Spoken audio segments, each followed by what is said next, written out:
جو لوگوں میں کنفیوژن بھی کریٹ کر رہی ہے, اور یہ جو اختلافات پیدا ہو رہے ہیں یہ اس وجہ سے ہو رہے ہیں کہ ہر بندے کو یہ لگتا ہے کہ میں زیادہ قریب ہوں یا میرے پاس زیادہ اوتھینٹک انفارمیشن ہے. دس از بیسکلی دا ریزن. ایسے مائنڈ سیٹ کی بات ہے. بھٹو صاحب کا میں آپ کو واقعہ سنا, آج میں کتاب پڑھ رہا تھا, اس کی ایک صدیقی صاحب ہیں, وہاں سے علی گڑھ سے وہ ہجرت کر کے آتے, حیدرآباد دکن میں تھے, تو وہاں پہ وہ سول سرونٹ تھے, تو ان کی میں نے آٹو بایوگرافی پڑھ رہا تھا. تو وہ پاکستان میں آئے, بڑا عرصہ رہے یہاں پہ. تو انہوں نے یہ اس وقت یہ بھٹو صاحب کے پیریڈ کو بڑا غور سے دیکھا ہے. تو بھٹو صاحب کے رائز اینڈ فال کو بھی انہوں نے لکھا. میں تھوڑی سی مثالیں دے رہا ہوں لوگوں کو سمجھنے کے لیے کہ لیڈرشپ 19-20 ایک طرح ہی سوچتی ہے, ایکٹ اور ریئیکٹ کرتی ہے. اور جو لیڈر ہوتا ہے اس کو ہمیشہ انسیکیورٹیز رہتی ہیں کہ میرے سے اوپر تو پارٹی میں کوئی نہیں آ رہا ہے, کوئی آ جائے گا, مجھ سے زیادہ پاپولر تو کوئی نہیں آ جائے گا. مطلب بھٹو صاحب جیسا ایک کرزمیٹک آدمی بھی انسیکیور ہو گیا تھا. کس سے ہوا تھا؟ مصطفیٰ کھر سے ہو گئے تھے کہ کھر صاحب کی پنجاب میں ان کی پاپولیرٹی بڑھنے لگی, انہوں نے کچھ سٹیپس لیے. آپ کو پتہ ہے ہمارے ماچو سٹائل چلتا ہے, بڑکیں چلتی ہیں, کام کریں, 2-4 آگے پیچھے لٹکا دو, لوگ اس کے پیچھے چل پڑتے ہیں. تو بھٹو صاحب کو لگا کہ مصطفیٰ کھر از گیٹنگ مور پاپولر دین می. تو انہوں نے کہا 2-4 لوگوں کو جناب کہ یہ تو مجھ سے زیادہ پاپولر ہونا شروع ہو گیا. تو انہوں نے ان کو فکس کیا اور ہٹا دیا ان کو, وہاں سے گورنر تھے یا وزیر اعلیٰ وغیرہ کچھ اور لوگوں کو لے کر آئے. اب یہ انسیکیورٹیز ہر بندے میں رہتی ہیں. تو خان صاحب کو بھی اگر دیکھ لیں تو بہت سارے لوگ کہیں گے خان صاحب کو کس سے انسیکیورٹی ہو سکتی ہے. تو بھائی یہ خان صاحب سے پوچھ کے دیکھیں, جیل میں بیٹھا ہوا بندہ تو یہ سمجھتا ہے کہ باہر پتہ نہیں جا کے یہ کیا کیا میرے نام کو کیش کرا رہے ہیں, کیسے کرا رہے ہیں. اور ہم نے دیکھا ہے کہ کچھ لوگ جو ہیں اگر پاپولر ہونے بھی لگے ہیں, جس سے میرا خیال ہے شیر افضل مروت جو از دا کلاسک ایگزامپل, کہ وہ بندہ آیا ہے, اس نے جا کے لوگوں کو اٹھایا, اب ان کو جلسے جلوس, اس وقت پوری پی ٹی اے گھر پہ بیٹھی ہوئی تھی, وہ نظر ہی نہیں آتا تھا. آپ کو یاد ہوگا جب وہ آئے اور انہوں نے وہ جا کے ایک ایسا ٹائم تھا جس ٹائم پہ سب انڈر گراؤنڈ تھے اور ڈرے ہوئے تھے جی, اور بس press conference at that critical time Sher Afzal مروت نے جلسے کیے, موبلائز کیا لوگوں کو. وہ بڑا خان صاحب کو کسی نے جا کے کان میں سور پھونکا ہوگا کہ بھائی جان, وہ مصطفیٰ کھر والی بات جو انہوں نے بھٹو صاحب کو ہوئی تھی کہ بھائی صاحب یہ آپ سے زیادہ پاپولر ہو جائے گا, نوجوان اکٹھے ہو رہے ہیں, الٹرنیٹ لیڈرشپ پیدا ہو رہے ہیں, کل کو یہ استعمال کریں گے آپ کو, آپ کے خلاف یہ علیحدہ گروپ بنا لے گا پارٹی میں.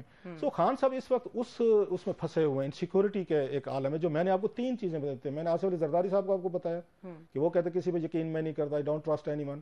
میں نے آپ کو مصطفیٰ کھر صاحب کا بتایا کہ, اور بھٹو صاحب والا کہ بھٹو صاحب کو بڑے قریبی تھے, انہوں نے کہا نہیں یار یہ مجھ سے زیادہ پاپولر ہو رہا ہے, اس کو ذرا فکس کرو, سائڈ پہ کرو.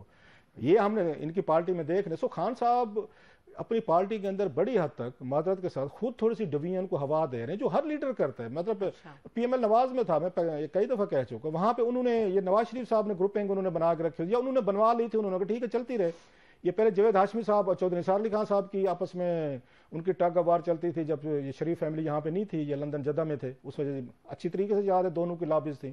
جب بعد میں واپس ابھی ریسنٹلی نواز شریف لندن میں تھے تو یہاں پہ خواجہ آصف اور شاہد خاقان عباسی صاحب کے درمیان ایک بہت بڑی ٹگ آف وار چلتی رہتی تھی. سو اس طرح کے گروپ جو ہیں آپ کو اسی طرح پیپلز پارٹی میں نظر آ جاتے ہیں. ایک آصف علی زرداری صاحب کا گروپ تھا, ایک بے نظیر بھٹو صاحب کا گروپ تھا, اور جب زرداری صاحب کی باری لگی انہوں نے بے نظیر بھٹو صاحب والے پورے گروپ کو اڑا کے رکھ دیا, کسی کو قریب نہیں آنے دیا.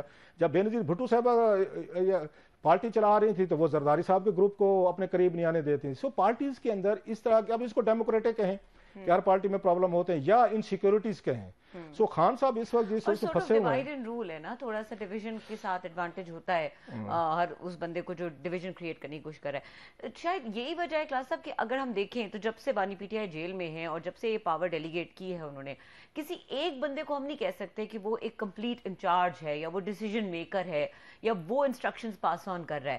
وہ جو اختیار ہے انسٹرکشنز پاس آن کرنے کا وہ اپنے پاس ہی رکھا ہے, اور جو پاور ہے وہ پوری طرح سے نہیں دی ہے کسی کو, کسی ایک کو. یہ بالکل ٹھیک بات ہے آپ کی.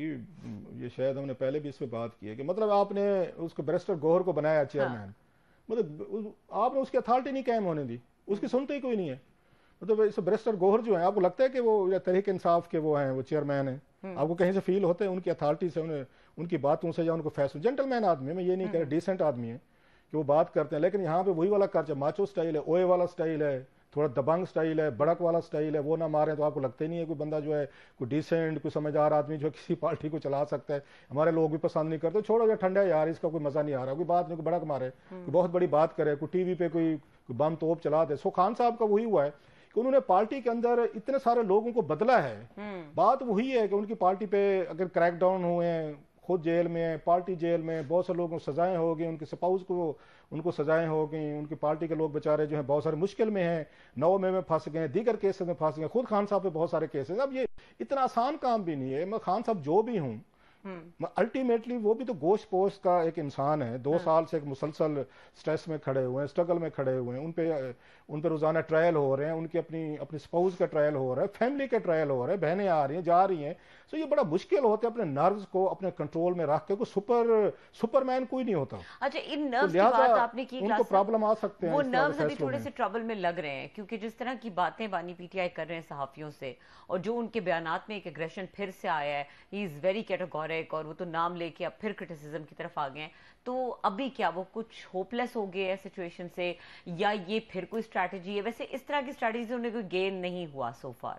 یہ ان کی بڑی پرانی اسٹریٹجی ہے, گڈ کاپ بیڈ کاپ, ہمیشہ کھیلتے ہیں وہ. آپ مطلب میں ابھی ایک لمبی اس میں ڈیٹیلز ہیں, اس میں ہم اتنا ٹائم نہیں ہے, کہ جب سے وہ پاور سے باہر گئے ہیں تو وقتی طور پر وہ تھوڑے سے خاموش ہو جائیں گے. 2-4 لوگ جو ہوں گے جن کو اسٹیبلشمنٹ کے ساتھ وہ بات چیت کے لیے استعمال کر رہے ہوں گے, ان دنوں میں چپ کر جاتے ہیں تھوڑی سی, کہ چلیں یہ بات کر لیں. عارف الوی صاحب کا خود کہا ہے انہوں نے, جی میں نے عارف الوی صاحب کو کہا 2-3 دفعہ بات کریں.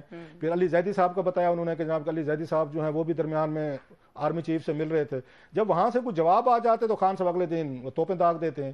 اس کے بعد ان کا کرائسس صاحب جو کریڈیبلٹی آتا ہے جو میسنجرز کا, ان کو بھی پھر وہ اسٹیبلشمنٹ سیریس نہیں لینا شروع کرتی. وہ کہتے ہیں آپ اتنی اوقات ہے, اگر ہم نے بیٹھ کر آپ کو نہ بھی کیا تو آپ کا چیف جو ہے یا آپ کی پارٹی چیف جو ہے وہ اگلے دن ہمارے خلاف بیانات دیتے. ابھی دیکھ لیں ابھی جو ہوا ہے ریسنٹلی, وہ بڑا انٹرسٹنگ چیز ہے کہ خان صاحب کیسے وہ اس چیز کو وہ دیکھتے ہیں. ایک طرف یہ ملنے گئے تھے, آپ کو یاد ہوگا یہ جو تھے اس کے نہ کے پی کے جو وزیر اعلیٰ جو ہیں یہ گنڈا پور صاحب, یہ جیل میں گئے, انہوں نے خان صاحب سے اجازت لی. میں ان کا بریسٹر یہ سیف جو ہیں ان کی پارٹی کے پی کے ان کا میں سن رہا تھا ویڈیو بیان جو ہے, یہ ان سے گئے, انہوں نے ان سے اجازت لیجیے, ہم کور کمانڈر جو وہاں پہ یہ آفس ہے تو ہم وہاں جانا چاہتے ہیں, ہمیں انہوں نے بلایا ہوا ہے, آپ کیا کہتے ہیں؟ خان صاحب نے کہا بالکل جائیں. اچھا, بھیجا انہوں نے, یہ انہوں نے خود کنفرم کیا ہے, یہ بریسٹر سیف کہہ رہے ہیں. باقی ادروائز گنڈا پور صاحب ان کی کیبنٹ کی ضرورت ہے کہ عمران خان صاحب سے پوچھے بغیر وہ فوجی کمانڈر سے ملنے جائیں؟ وہ تو نہیں جائیں گے. گئے, اچھا خبر کو چھپائے رکھا. بھی عقل مند ہوتے یہ تو بھائی صاحب آپ واپس آ کے یہ جو ہے آپ کا چیف منسٹر یہ ہاؤس جو ہے یہ آفس ہے یہ ایک پریس ریلیز جاری کرتا کہ بھائی صاحب ہم گئے تھے, افطار ہوئی تھی ہماری گپ شپ, تاکہ یہ خبر ہی نہیں بنتی, اسکینڈل ہی نہیں بنتا, اسٹوری نہ بنتی, آپ کے مخالفین آپ کے خلاف استعمال ہی نہ کرتے. ایک صوبے وہ انسیکیور ہو جاتے کہ پتہ نہیں کیا مطلب ڈیلنگ ہو رہی ہے. انہیں خود بتانا چاہیے تھا. اب یہ یہاں سے وسپرنگ کمپین شروع ہوئی, انہوں نے ڈینائل کرنی شروع کر دی. پی ٹی آئی والوں نے یقین ہی نہیں آ رہا تھا کہ کیسے جناب یہ گنڈا پور صاحب ان کی کیبنٹ جو ہیں وہ اگر کور کمانڈر اس پہ جائیں گے, آفس میں جائیں گے. اچھا پھر بعد میں جب چیزیں پھیل گئی, پروگرام ٹی وی کے ہو گئے, ہاں جی بالکل ہم گئے تھے, کنفرمیشن کر دی. اب جب وہاں پہ گئے ہیں اور انہیں فیل ہوا ہے خان صاحب کو کہ گنڈا پور صاحب کی بہت بڑا بریک تھرو کرنے میں کامیاب نہیں ہوئے, اگلے دن انہوں نے یہ گفتگو کی اس پہ جناح منیر پہ, انہوں نے کمانڈرز پہ کی اور بڑی سخت گفتگو کی, وہ آپ نے سب لوگوں نے سن لی ہے. اس سے 2-4 دن پہلے آپ کو یاد ہوگا بشرا صاحبہ نے گفتگو کی تھی, انہوں نے باقاعدہ 3 نام لے لیے تھے کہ اگر عمران خان صاحب کو یہ اگر کچھ ہوا تو یہ 3 ٹاپ کے جنرل جو ہیں یہ ذمہ دار ہوں گے.